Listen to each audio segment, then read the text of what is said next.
अगर कहानी अच्छी लगे तो लाइक, कमेंट, सब्सक्राइब जरूर करना और चाहे तो मुझे इंस्टाग्राम पर फॉलो भी कर सकते हो। चलते हैं कहानी में। अगला दिन।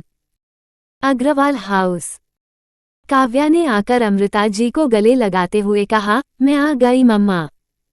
अमृता जी के चेहरे से साफ पता चल रहा था कि वो काफी बीमार है।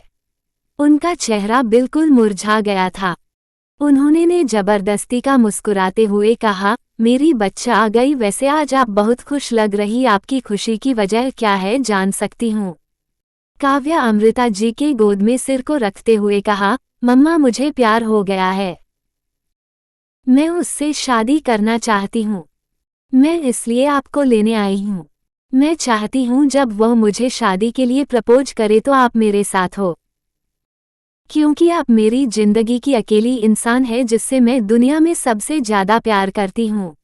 अमृता जी ने मुस्कुराते हुए काव्या के सिर पर हाथ फेरा और कहा, मैं अपनी बेटी की हर खुशी में जरूर उसके साथ रहूंगी। आप टिकट बुक कर लीजिए, हम कल ही लंदन के लिए निकलेंगे। काव्या ने खुशी से अमृता जी को गले से लगा लिया। लंदन। अगली सुबह। कांची जब सोकर उठी तो उसे थोड़ा अच्छा लग रहा था। वह जैसे ही उठी एक केयर टेकर ने आकर कांची को गुड मॉर्निंग कहा। कांची ने हल्का सा सिर हिला दिया। केयरटेकर ने कांची से कहा, आप रेडी हो जाए, मैम आपका ब्रेकफास्ट लाती हूँ। इतना कहकर वो केयरटेकर वहां से चली गई। उसके जाने के बाद दूसरी केयरटेकर ने आकर कांची को सहारा देते हुए उसे वॉशरूम में ले गई। कांची जब वॉशरूम से फ्रेश होकर बाहर निकली तो केयरटेकर ने उसे सहारा देकर बेड पर बैठाया। कांची इस वक्त बाथरोब में थी।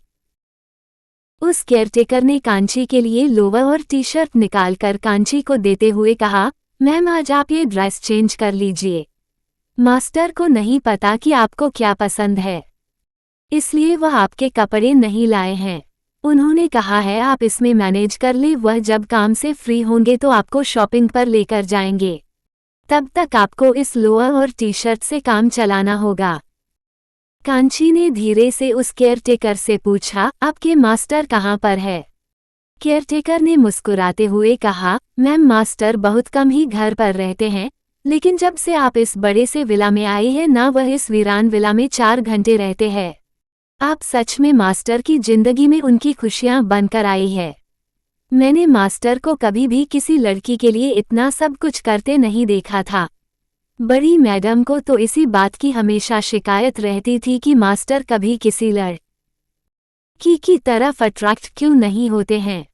बड़ी मैडम बहुत कोशिश करती थी कि वह ब्लाइंड डेट पर जाएं, लड़कियों के साथ घूमे फिरे, बार और पब में जाएं, लेकिन मास्टर को इन सब से नफरत थी।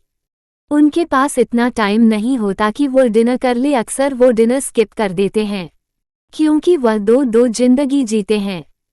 अपने डैड का बिजनेस भी आगे बढ़ा रहे हैं और अपने डॉक्टर होने की ड्यूटी भी निभा रहे हैं, लेकिन आपके आने के बाद सब कुछ धीरे धीरे बदल रहा है।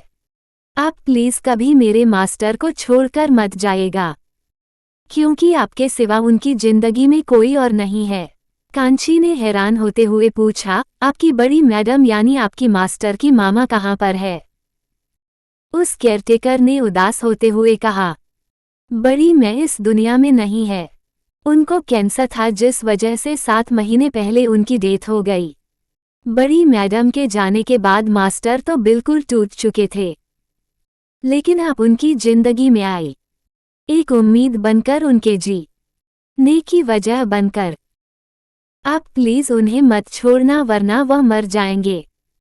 कांची उस केयरटेकर की बातें सुन बहुत हैरान थी। वह इंसान जो उसके सामने ऐसे था जैसे उसके पास कोई भी दर्द नहीं है। वह हमेशा उसे ऐसे फील कराता था जैसे जिंदगी में दर्द होता ही नहीं है। जो खुद अंदर से दर्द के समुद्र में था, वह उसे दर्द से निकालने की हर मुमकिन कोशिश कर रहा था। कांची ने केयरटेकर से कहा, मुझे आपके मास्टर से बात करनी है। उस केयरटेकर ने मुस्कुराते हुए कहा, सॉरी मैडम, पर हमारे पास मास्टर का कोई कांटेक्ट नंबर नहीं है। अगर हमें मास्टर से कभी कुछ बात करनी होती है तो हम उनके असिस्टेंट से बात करते हैं। मास्टर ज्यादा बात नहीं करते हैं, इसलिए इस पूरे घर में जितने भी स्टाफ है किसी के पास मास्टर का नंबर क्या मास्टर की ऑफिस का भी नंबर नहीं है। उनको जो भी बात करनी होती है वह शाम को जब अमन सर आते हैं तो न से बात करते हैं। अमन सर सभी स्टाफ के मैसेज को मास्टर के पास पहुंचा देते हैं। मैं आपका मैसेज अमन सर को दे दूंगी, आप चेंज कर लीजिए, मैं भी आता हूं। इतना कहकर वह केयरटेकर चली गई। कांची के लिए अगस्त्य किसी पहेली की तरह था, लेकिन फिर उसे याद आया कि अगस्त्य कल उसे फोन दिया था। उसने जब फोन को ढूंढा भी बेड के साइड टेबल पर फोन को देख तो फोन को उठाकर फोन को ऑन किया तो उसके वॉलपेपर पर अगस्त्या की बहुत ही प्यारी सी फोटो थी। अगस्त्या की फोटो देखकर कांची को कुछ अजीब लगा। ये फोन तो उसने उसे दिया था, तो उसके फोन पर उसका फोटो क्यों था? कांची ने जब कल के नंबर पर कॉल किया तो दूसरी तरफ से एक बहुत ही नशीली सी आवाज आई। क्या हुआ परी? आप ठीक हो ना? कुछ चाहिए आपको या आप कहीं जाना चाहती हैं? इतने सारे सवालों को सुनकर कांची ने महीन आवाज में अगस्त्य से कहा, मेरा आपसे बात करने का मन कर रहा था, आप फ्री हैं?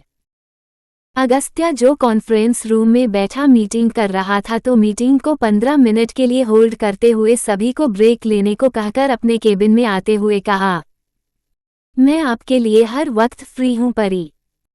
बताइए क्या हुआ, आप कुछ परेशान लग रही है। कशिश ने किसी मासूम बच्चे की तरह कहा, मैं आपसे बहुत नाराज हूँ। अगस्त्य ने हैरान होते हुए परेशान होते हुए पूछा, क्यों परी? क्या हुआ? मैंने क्या किया है? क्या किसी ने आपको कुछ कहा है? बोलो परी, क्या हुआ है? क्यों नाराज हो मुझसे? कांची ने धीरे से कहा, मुझे इस विला में अकेले अच्छा नहीं लग रहा। आपने वादा किया था ना आप मेरे साथ रहेंगे। मुझे बेचैनी हो रही है। कांची की उदास आवाज सुन अगस्त्य को बेचैनी शुरू हो गई। उसकी परी को बेचैनी हो रही थी, वो ये कैसे बर्दाश्त कर सकता था। अगस्त्य अपने केबिन से निकलते हुए जल्दी जल्दी चलते हुए अमन से कहा, अमन आप मीटिंग को आगे कंटिन्यू कीजिए, मुझे एक इम्पोर्टेंट काम से बाहर जाना है। अगस्त्य की बात सुन अमन भी बहुत ज्यादा हैरान था। आज से पहले अगस्त ने कभी अपनी मीटिंग के साथ समझौता नहीं किया था। वह अपनी मीटिंग को खुद ही करता था। आज पहली बार वह मीटिंग को बीच में छोड़कर जा रहा था। अगस्त्य कार में बैठते हुए कहा, परी सोचन बंद करो, मैं अभी आ रहा हूँ। आप इसी तरह मुझसे बात करते रही, कुछ नहीं होगा। अगस्त्य जितनी तेज कार को ड्राइव कर सकता है वह कर रहा था। कांची को अजीब सी बेचैनी हो रही थी। उसे अपने सीने में दर्द महसूस हो रहा था। उसे ऐसा लगता था जैसे कोई उसके सीने में खंजर डाल रहा हो। उसकी आंखें आंसुओं से भर गई थी। उसे अपना दम घुटते हुए महसूस हो रहा था। वह नहीं जानती थी कि उसके साथ ऐसा क्यों हो रहा है। अभी तो वह ठीक थी, लेकिन अचानक उसके साथ यह क्या हो रहा है। अगस्त आधे घंटे का सफ़र 10 मिनट में तय करके आया था। वह जल्दी जल्दी विला के अंदर आया और तेजी से कांची के रूम की तरफ आ गया। सभी स्टाफ अगस्त्य को इस तरह देखकर हैरान हो गए। अगस्त्य जल्दी से डोर ओपन कर जब कांची के पास आया तो कांची अपनी आंसू भरी आंखों से अगस्त्य को देख रही थी। अगस्त्य जल्दी से कांची के पास आकर बेड पर बैठते हुए कांची के चेहरे को अपने हाथों में थामते हुए कांची से पूछा, क्या हुआ परी? कांची ने लंबी लंबी सांस लेते हुए कहा, दर्द हो रहा है। अगस्त्य ने कांची हाथों को कसके पकड़ते हुए पूछा, कहाँ दर्द हो रहा है बताओ। कांची ने अपने सीने पर अगस्त्य के हाथ रख दिया। कांची के ऐसा करने से अगस्त बर्फ की तरह जम गया। अगस्त्य को ऐसे लगा जैसे उसकी हार्ट बीट, जो बहुत तेजी से चल रही थी, एकदम से रुक गई। उसकी पलकें हवा में ठहर गई। वो कभी किसी लड़के के इतने करीब गया ही नहीं था। कांची को पसीने आ रहे थे। अगस्त्य ने कांची को बेड पर लिटाते हुए उसे ब्लैंकेट से कवर करते हुए कहा, परी रिलैक्स, कुछ नहीं हुआ है। क्या सोच रही हैं आप, बोलो। कांची ने गहरी सांस लेते हुए कहा, हम जिससे प्यार करते हैं वो हमें छोड़कर क्यों चले जाते हैं। अगस्त्य अपनी आंखें बंद करते हुए गहरी सांस लेकर आंखें खोलकर कांची को देखते हुए कहा, आप ये सब अचानक क्या सोच रही है? किसी ने कुछ कहा है क्या आपसे? कांची ने नामे गर्दन हिलाते हुए कहा, बताइए ना, वह हमें छोड़ क्यों देते हैं? हमें धोखा क्यों देते हैं? हमारी जिंदगी को बर्बाद करके लोगों को क्या मिलता है? अगस्त्य डॉक्टर एक था, इसलिए वह समझ गया था कि कांची किसी बात को लेकर फिर से अपनी पिछली यादों में जा रही थी, जो उसके लिए सही नहीं था। अगर वह इसी तरह पिछले यादों में जाती रहेगी तो फिर से नींद की वादियों में जा सकती हैं, और वह ऐसा नहीं चाहता था।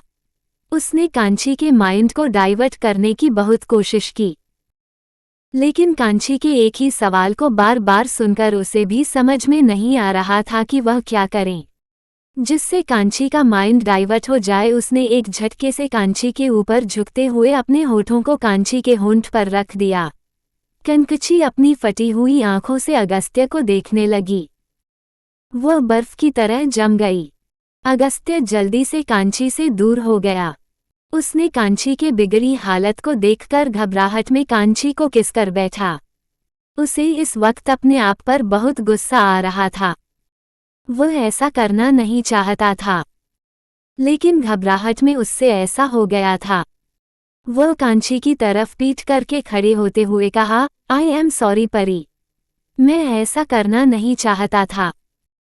अगस्त्य इससे आगे कुछ कहता उसके गाल पर एक थप्पड़ पड़ा। अगस्त्य ने अपनी मुट्ठी भींच ली।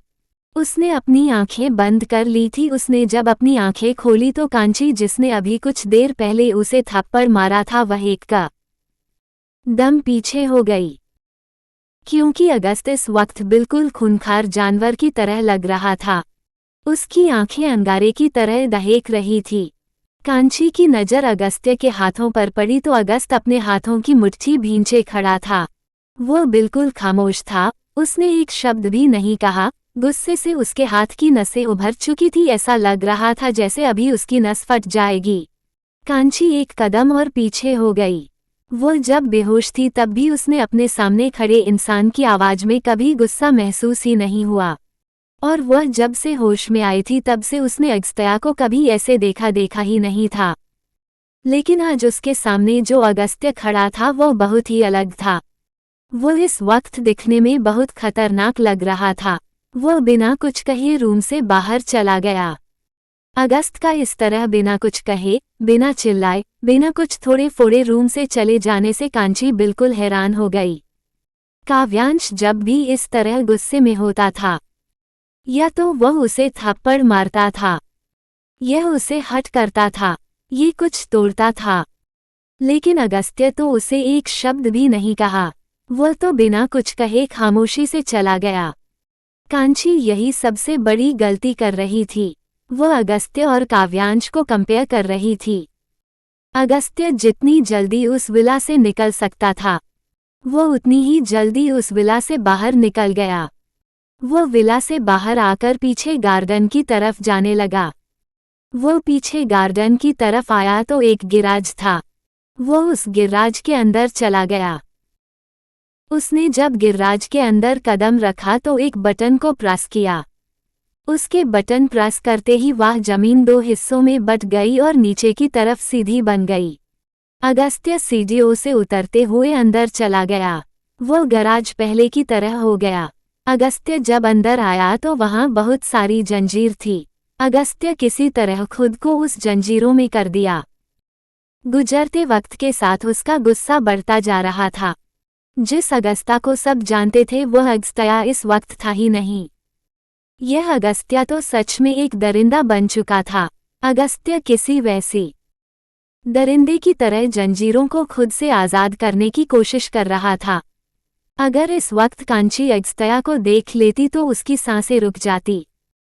अगस्त्य घुटनों के बल बैठ गया और गुस्से से चिल्लाने लगा। उसकी चीख उस अंधेरे कमरे में कैद हो गई। अगस्त्य की सबसे बड़ी खामी यही थी। अगस्त्य को जब भी गुस्सा आता था तो वह एक वैसी दरिंदा बन जाता था। उसे अपने सामने कोई नहीं दिखाई देता था। वह अपने साथ साथ लोगों को भी चोट पहुंचा देता था। अगस्त्य ऐसा बचपन से ही शॉर्ट टेम्पर इंसान था। अगस्त्य इसका ट्रीटमेंट भी ले रहा था, क्योंकि उसने अपनी शॉर्ट टेम्पर्ड के चलते अपनी जिंदगी की सबसे कीमती चीज खो दी थी, जिसके लिए वह आज तक कभी खुद को माफ नहीं कर पाया था।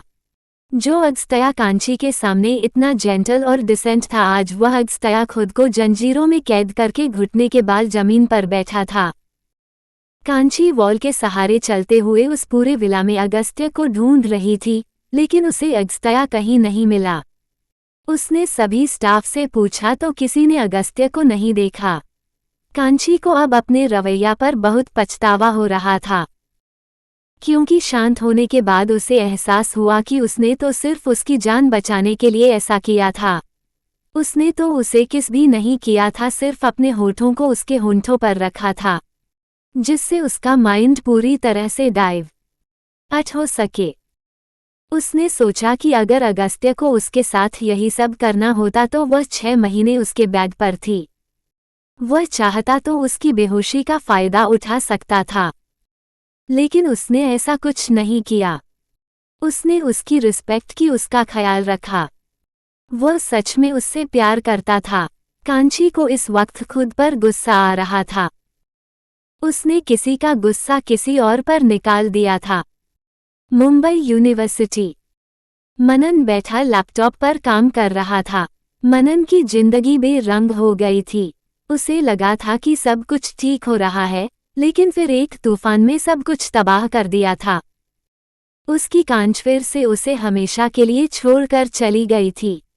उसका प्यार हार चुका था, और काव्यांश की हरकत के बाद उसे भी अब प्यार से डर लग रहा था। उसे इस बात का डर लग रहा था कि कहीं उससे भी कभी कुछ ऐसा ना हो जिससे वह किसी की जिंदगी बर्बाद कर दे।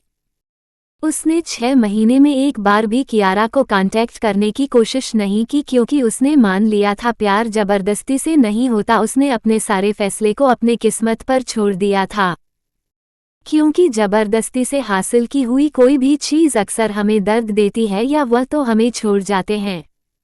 काव्यांश ने कांची को जबरदस्ती ही हासिल किया था, और उनके इश्क का अंजाम पूरे उदयपुर ने देखा था। काव्यांश के दिए गए थॉक ने हर किसी के दिल में इश्क के मायने को बदल दिए थे। किसी को प्यार से नफरत हो गई थी तो किसी को प्यार से डर लग रहा था। रात का वक्त, रायचंद विला। रात के 12 बजे। कांची बेड पर लेटी हुई थी। उसने आज सुबह से कुछ नहीं खाया था। वह सुबह से ही अगस्त्य का इंतजार कर रही थी, लेकिन आज उसे अगस्त्य पूरा कहीं नहीं दिखा। वह बेड क्राउन से टेक लगाए बैठी थी कि रूम का डोर ओपन हुआ। अगस्त्य अंदर आया। उसके हाथ में खाने की ट्रे थी।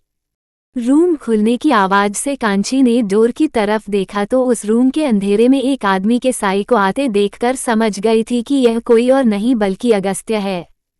अगस्त्य ट्रे को बेड पर रखा और लाइट ऑन कर दी। उसने जब सामने बैठी कांची को देखा तो कांची की नजरें झुकी थी। अगस्त्य कांची के पास जाकर प्यार से कांची से पूछा, आपने सुबह से कुछ खाया क्यों नहीं है परी? आप खुद को क्यों तकलीफ दे रही है? सॉरी परी, मेरा आपको किस करने का इरादा नहीं था। आपको अपनी पिछली यादों में जाते देखकर मैं बस जल्दबाजी में आपके होठों पर अपने होंठ रख दिए। अगस्त्य की आवाज में वही प्यारा वही नशा था, कुछ बदला नहीं था, जिससे कांची हैरान थी। कांची अपनी घनी पलकों को उठाते हुए अगस्त्य को देखते हुए कहा, मुझे माफ कर दे। अगस्त्य भी हैरान हो गया। उसे लगा था उसकी परी उस पर गुस्सा करेगी या तो उससे बात ही नहीं करेगी, लेकिन यहाँ तो उसकी परी उससे माफी मांग रही थी। कांची की नजरें जब अगस्त्य से मिली तो फिर से अपनी नजरें नीचे करते हुए कहा, मैं जानती हूँ आपका मुझे किस करने का इरादा नहीं था। आप तो बस मुझे बचाना चाहते थे। मैं आपसे माफी मांगने लिए आपको पूरा दिन बहुत ढूंढने की कोशिश की। आपको बहुत बार फोन करने की भी कोशिश की, लेकिन आप मुझे नहीं मिले और ना ही आपका फोन उठा। कहाँ थे आप? अगस्त कांची की तरफ पीठ करके खड़ा हो गया। कांची के सवाल का जवाब उसके पास नहीं था। अगर वह यहाँ से नहीं जाता तो शायद आज उसकी परी जिंदा नहीं होती। उसका गुस्सा तो सामने वालों के लिए मौत बन जाता था। अगस्त्य कांची के सवालों को इग्नोर करते हुए कांची से कहा, परी खाना खा लीजिए और सो जाइए, मुझे कुछ काम है। इतना कहकर अगस्त्य जाने लगा। तुम कांची ने अगस्त के हाथ को पकड़ते हुए कहा, आप मेरे साथ नहीं खाएंगे। अगस्त्य पीछे मुड़कर कभी अपने हाथ को देखा तो कभी कांची को। कांची ने गहरी सांस लेते हुए अगस्त्य को बेड पर बैठने का इशारा किया। अगस्त्य कई के सामने बीच पर बैठ गया। उन दोनों के बीच में खाने की ट्रे रखी थी। अगस्त्य ने कांची को देखते हुए कहा, मुझे भूख नहीं है, परी आप खा लीजिए। कांची ने अगस्त्य को देखते हुए कहा, अगर आप नहीं कहेंगे तो मैं भी नहीं खाऊंगी। आप ऐसा क्यों कर रहे हैं? अगस्त्य सवालिया नजरों से कांची को देखने लगा। कांची ने अगस्त्य की सवालिया नजरों को देखते हुए अगस्त्य से कहा, आप मुझे जिंदगी जीने को सिखा रहे हैं और आप जिंदगी नहीं जीना चाहते हैं, ये कैसी बात हुई? अगस्त्य कांची के हाथ को और उसके चेहरे को देखते हुए कहा, आप मुझसे हमदर्दी कर रहे हैं परी। कांची नमे गर्दन हिलाते हुए हल्का सा मुस्कुराते हुए कहा, नहीं, मैं आपसे हमदर्दी कैसे कर सकती हूँ? मैं बस आपके साथ चलने की कोशिश कर रही हूँ। आप मुझसे प्यार करते हैं, मेरी रेस्पेक्ट करते हैं, तो मैं आपके प्यार की रिस्पेक्ट करती हूँ, इसलिए मैं चाहती हूँ कि आप मुझसे दोस्ती कर ले। हमारे बीच ये फॉर्मेलिटी नहीं रहेगी। हम दोनों ही एक जैसे हैं। हम दोनों की जिंदगी में दर्द है। आप मेरे दर्द को संभाली और मैं आपके जिंदगी आसान हो जाएगी। अगस्त्य में हल्का सा मुस्कुराते हुए कहा, मुझे खुशी है परी कि आप जिंदगी को जीना चाहती हैं। कांची ने अपने हाथ को अगस्त्य के सामने करते हुए कहा, तो फिर हम दोस्त बने। अगस्त्य ने कांची के हाथ पर अपने हाथ को रख दिया। कांची ने अगस्त्य को देखते हुए कहा, फ्रेंड। इसके बाद दोनों ने साथ में डिनर किया। वक्त ने फिर रफ्तार पकड़ ली। गुजारते वक्त के साथ इनके बीच दोस्ती का रिश्ता गहरा हो रहा था। कांची रायचंद विला में किसी प्रिंसेस की तरह रहती थी। तीनों केयरटेकर ही वक्त उसके साथ रहती थी। वह तीनों ही उसकी अच्छी फ्रेंड बन गई थी। वह इन बीते कुछ दिनों में फिर से जिंदगी जी रही थी। अगस्त्य और कांची ने कोर्ट मैरिज कर ली। उनकी शादी को पूरा 1 हफ्ता बीत गया था। इन 1 हफ्ते में अगस्त्य किसी दिन रात को घर नहीं आया, क्योंकि अक्सर उसे रात को हॉस्पिटल जाना पड़ता था। वह तीनों केयरटेकर कांची के रूम में रहती थी। लंदन।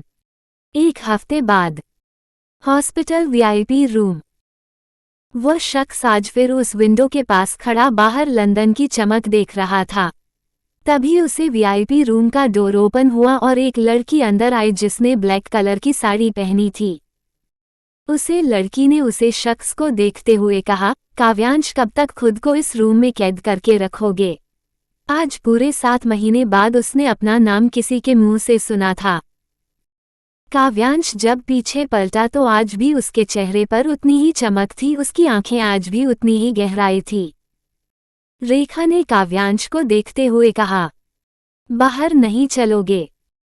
आज एक पार्टी है यहाँ पर, तुम भी इनवाइटेड हो, चलो ना। कब तक खुद को इस तरह कैद करके रखोगे?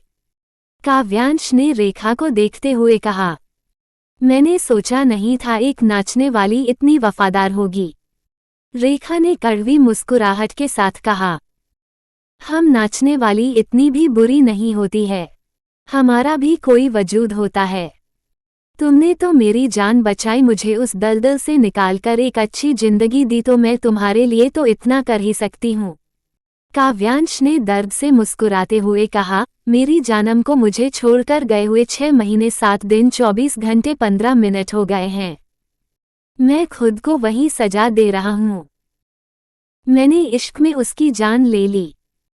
उसने मुझे सिखाया कि असलियत में सन की इश्क किसे कहते हैं।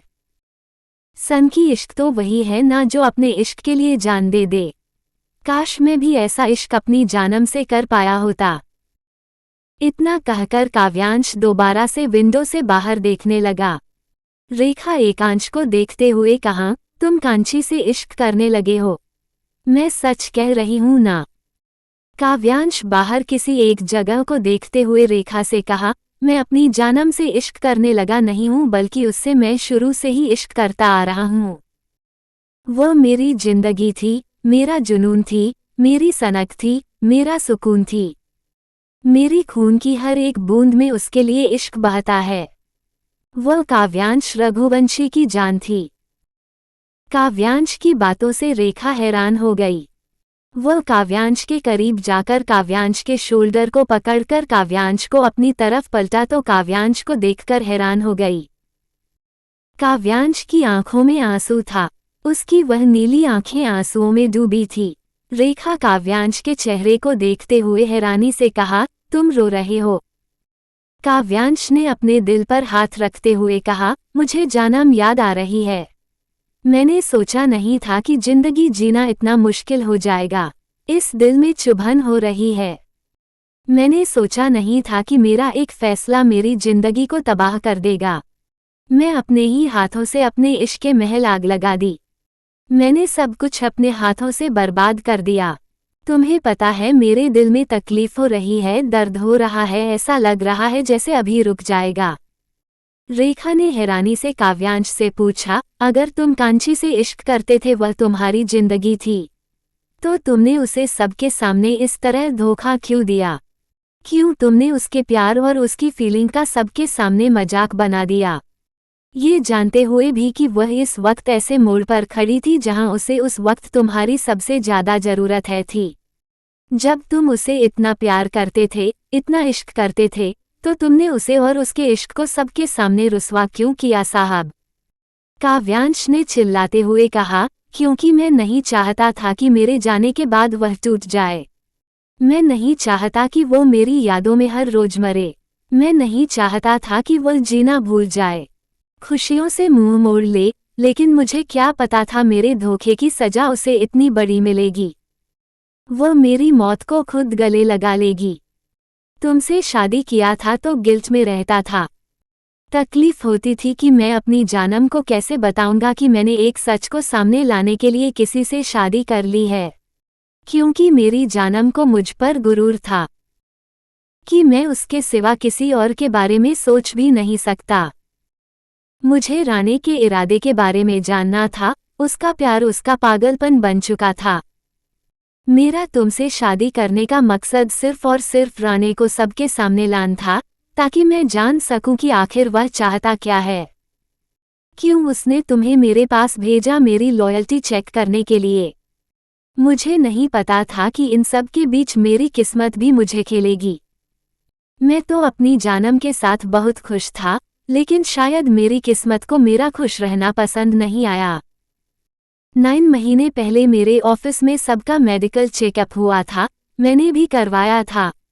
जब मेरी रिपोर्ट आई तो मेरे तले जमीन खिसक गई। मुझे पता चला कि मुझे कैंसर है। मेरा कैंसर पहले स्टेज पर था, वह ठीक हो भी सकता था और नहीं भी। डॉक्टर ने मुझे कोई गारंटी नहीं दी। मैंने सोचा मेरे जाने के बाद जानम टूट न जाए, इसलिए मैंने सबके सामने अपने इश्क को सनक का नाम देने का प्लान बनाया। उस वक्त जितनी तकलीफ मेरी जानम को हो रही थी ना, उतनी ही तकलीफ मुझे भी हो रही थी। मैंने खुद पर कितना काबू रखा वह मैं जानता हूँ। मैंने तो अपने जानू को खुशियाँ देनी चाहिए थी, लेकिन मुझे नहीं पता था कि मैं अपनी जानम की जिंदगी ले लूँगा। तुम्हें पता है रेखा, मैंने उसे आखिरी बार नहीं देखा, क्योंकि जानम को दर्द देने और उसकी जान लेने की मेरे लिए यही सजा थी कि मैं इश्क को आखिरी बार देख न सकूं, ताकि हमेशा मुझे इस बात की चुभन होती रहे। मैंने उस दिन सबके दिल में अपने लिए नफरत पैदा कर दी थी, ताकि मेरे जाने का दर्द किसी को ना हो। मैं जानता था कि सब मुझे प्यार करते हैं, इसलिए ये करना जरूरी था, लेकिन कहते हैं ना, जैसा हम सोचते हैं वैसा नहीं होता। वह होता है जो हमने कभी सोचा नहीं होता। मैं जो मरने वाला था वह इस दुनिया में ही रह गया, और जिसकी जिंदगी जीने की उम्मीद थी वह दुनिया को ही छोड़कर चली गई। जानम के जाने के बाद मैं भी मौत को गले लगाना चाहा, और आज देखो मैं कहाँ हूँ। लंदन के हॉस्पिटल के वीआईपी रूम में। ऊपर वाले को भी मेरी मौत मंजूर नहीं। वह भी चाहता है मुझे में गुनाहों की सजा मिले। मैं पिछले 6 महीने से वह सजा काट रहा हूँ, तड़प रहा हूँ। रेखा ने काव्यांश को देखते हुए कहा, तुम कितने खुदगर्ज हो काव्यांश। तुमने एक बार भी कांची के बारे में नहीं सोचा। तुमने अपने आज के बारे में नहीं सोचा, अपने आने वाले कल के बारे में सोचा। तुमने ये सोचा कि तुम्हारे जाने के बाद कांची टूट जाएगी, बिखर जाएगी, रोज तुम्हें याद करेगी। लेकिन तुमने यह नहीं सोचा कि तुम्हारे धोखे से उसे क्या होगा। तुमने ये नहीं सोचा कि तुम्हारे धोखे से कहीं उसे प्यार से नफरत ना हो जाए। तुमने इन 6 महीनों में सोचा कि अगर वह आज जिंदा होती तो कैसी होती। तुम्हारी बातों को सुनने के बाद मैं यही कहूंगी कि अच्छा हुआ कांची मर गई, क्योंकि अगर वह जिंदा होती ना तो तुम्हारे दिए गए सैक्रिफाइस तुम्हारी महानता से खुश नहीं होती, बल्कि और टूट जाती। लोग इश्क साथ रहने के लिए नहीं करते हैं। लोग इश्क एक दूसरे के साथ जीने और मरने के लिए करते हैं। इश्क की पहली मंजिल ही यकीन है, जो तुमने कांची पर नहीं किया। तुमने एक बार तो कांची से पूछा होता, एक बार तो उसे बताया होता तुम्हें पता है कि तुम्हें कैंसर है।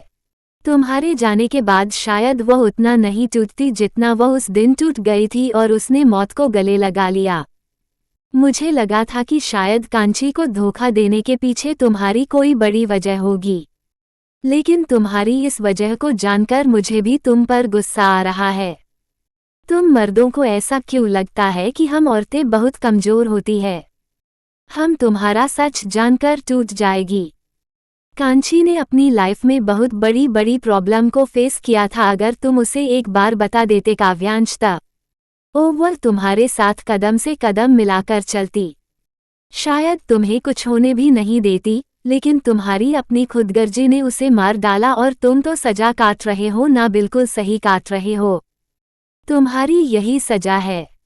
एक लड़की के दिल तोड़ने की सजा कानून नहीं बल्कि ऊपर वाला देता है। तुम्हारे लिए दुआ करूंगी कि तुम्हारी सजा थोड़ी कम हो जाए, तुम्हारी तड़प कम हो जाए। इतना कहकर रेखा उस रूम से चली गई। काव्यांश घुटनों के बल जमीन पर गिर गया। आज वह सच में टूट चुका था। फनेडेस विला। कांची मास्टर बेडरूम में ओवल शेप बेड पर सो रही थी। उसके चेहरे पर हद से ज्यादा सुकून था। ऐसा लग रहा था जैसे वह दुनिया के हर एक चीज से बेखबर थी। खिड़की से आए चांद की रोशनी और हवाएं उसे और भी ज्यादा सुकून बना रही थी। उसके बालों की कुछ लटें उसके चेहरे पर आकर उसे नींद में छेड़ रही थी। तू वही चांद की चांदनी उस खूबसूरत परी को सोते देख मुस्कुरा रही थी। तारे भी आज बहुत ही ज्यादा टिमटिमा रहे थे। शायद वह भी खुश थे उसे परी की जिंदगी में सुकून देखकर। सुबह के 5 बजे उस मास्टर बेडरूम का डोर ओपन हुआ। अगस्त्य अंदर आया। उसके चेहरे से साफ पता चल रहा था कि वो काफी थका हुआ है। उसने वाइट शर्ट और ब्लू जीन्स पहनी थी। उसने स्लीव को कोनी तक फोल्ड किया थी।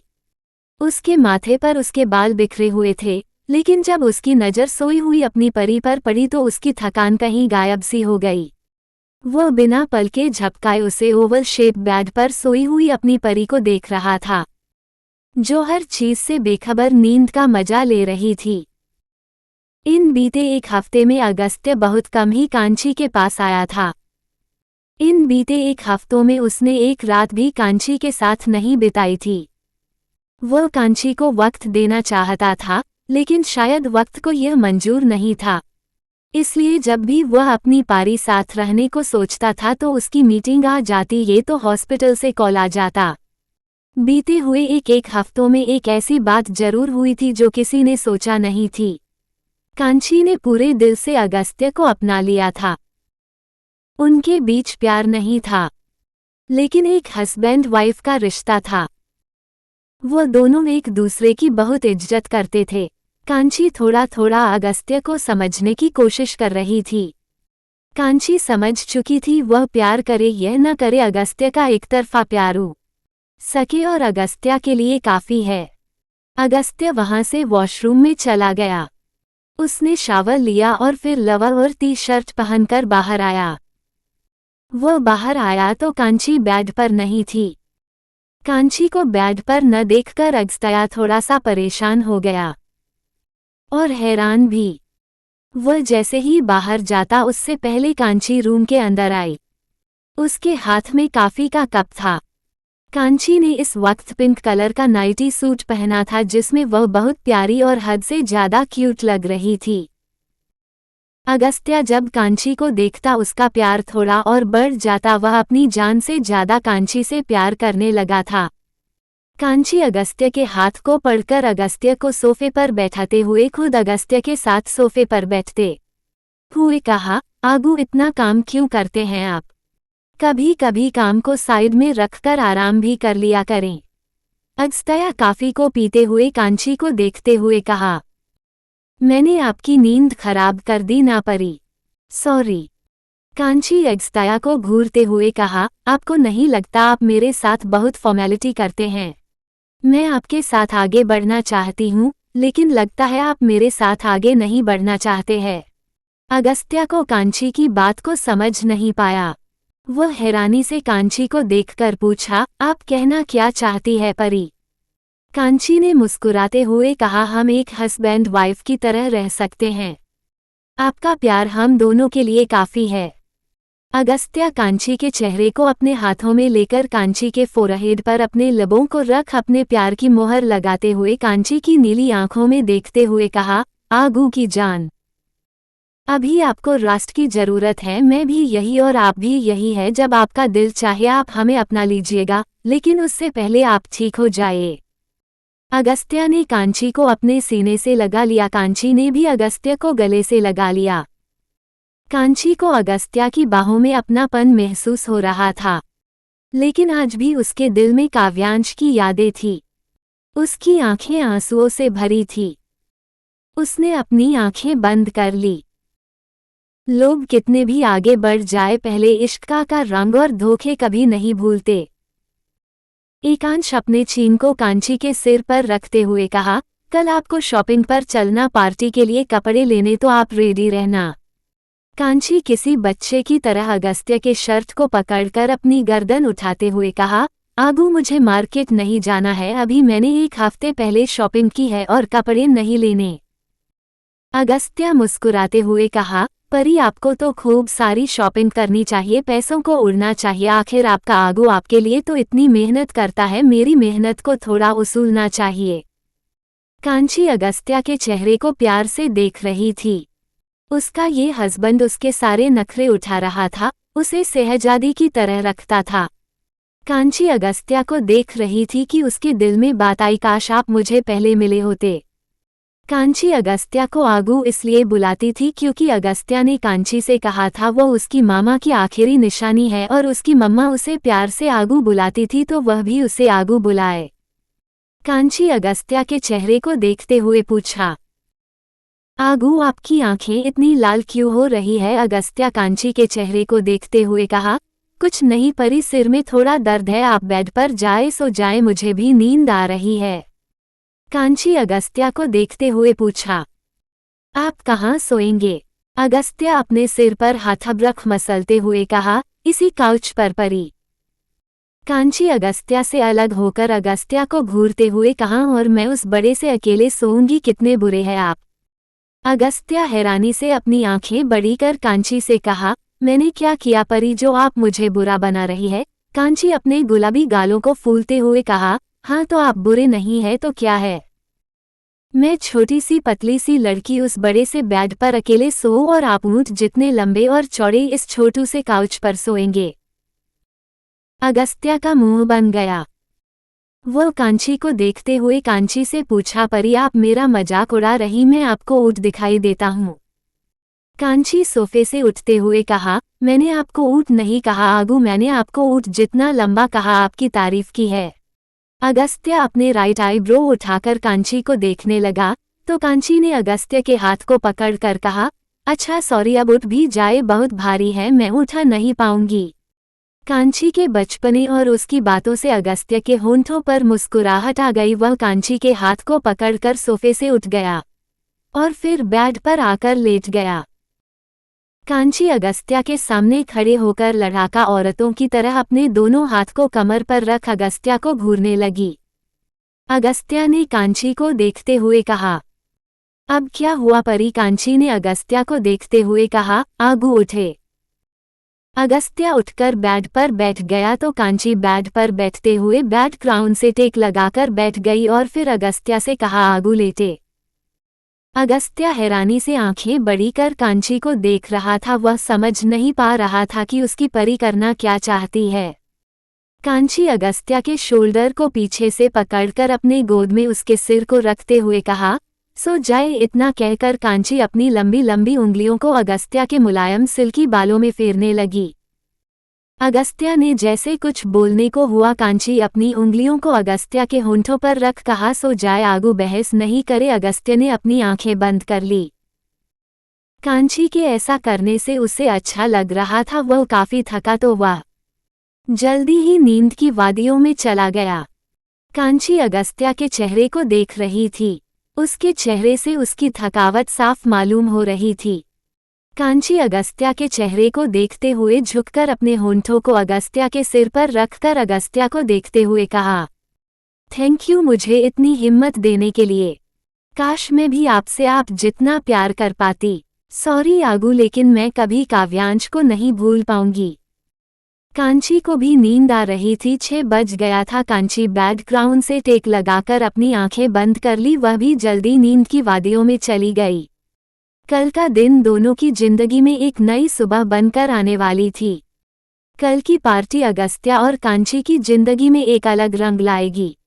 अगर कहानी अच्छी लगे तो लाइक, कमेंट, सब्सक्राइब जरूर करना और चाहे तो मुझे इंस्टाग्राम पर फॉलो भी कर सकते हो। तो मिलते हैं अगले पाठ में।